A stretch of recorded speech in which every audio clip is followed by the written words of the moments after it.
متین خالد صاحب، یہ قوانین تو بن گئے، اس کے بعد پاکستان کی اعلیٰ عدالتوں کی جانب سے یہ جو قوانین ہیں امتناع قادیانیت آرڈیننس کے، ان کے حوالے سے کون سے اہم فیصلے جو ہیں وہ سامنے آئے؟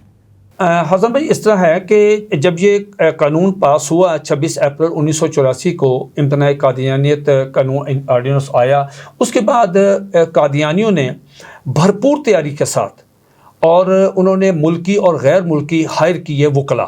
خود ان کا جو وکیل تھا جو اس میں مجیب الرحمان، وہ آئے وفاقی شرعی عدالت میں. 4 جج صاحبان تھے بڑے کمپیٹنٹ. انہوں نے وہاں پہ کہا کہ جی ہمیں یہ شاعر ہم استعمال کر سکتے ہیں، جس پہ ہمیں پابندی لیے ان کو آپ حذف کریں. اس میں جناب ہوا یہ 22 دن سماعت ہوئی. حسن بھائی 22 دن سماعت ہوتی رہی. حکومت پاکستان کی طرف سے اٹارنی جنرل، ڈپٹی اٹارنی ریاض الحسن گیلانی صاحب اور دیگر ہمارے مسلمان وکلا بڑی تیاری وہ بھی پیش ہوئے.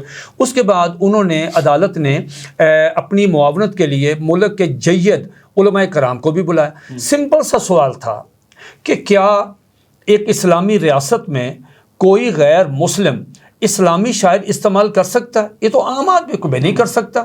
ایک کرسچن کو کس طرح اجازت دے دیں کہ وہ اپنے چرچ میں اذان دے، وہ اپنے چرچ کو کہے کہ صاحب یہ مسجد ہے، وہ اپنے آپ، تو یہ پھر فساد پھیلے گا. ٹھیک ہو گیا.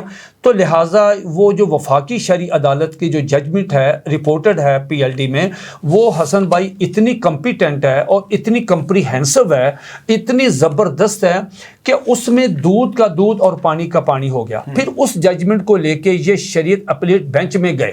وہاں پہ افضل اللہ صاحب اور 5 جج صاحبان بیٹھے، وہاں بھی دلائل ہوئے، وہاں سے ان کی خارج ہوئی. یہ 2 ججمنٹس بہت کمال ہے. لیکن جو میں اپنے ناظرین کو ریکویسٹ کروں گا کہ وہ اگر وہ ختم نبوت کا کام کرتے ہیں اور اس قادیانیت کو سمجھنا چاہتے ہیں آئینی اور قانونی طور پہ، تو وہ جو ظہیر الدین بنام سرکار ججمنٹ ہے 1993 والی، ہاں جی، اس کا وہ SCMR 1993 پیج نمبر 1718 والی، اس کو ضرور مطالعہ کریں. اس ترجمہ بھی اردو میں ہو گیا. اس میں جج صاحبان نے ان کے تمام سوالوں کے جواب دیے اور کہا کہ آپ یہ شاعر استعمال نہیں کر سکتے. یہ قانون، جملہ دیکھیں کیا لکھا کہ یہ جو قانون بنا ہے 298B اور 298C، انہوں نے کہا یہ آئین کی روح کے مطابق ہے.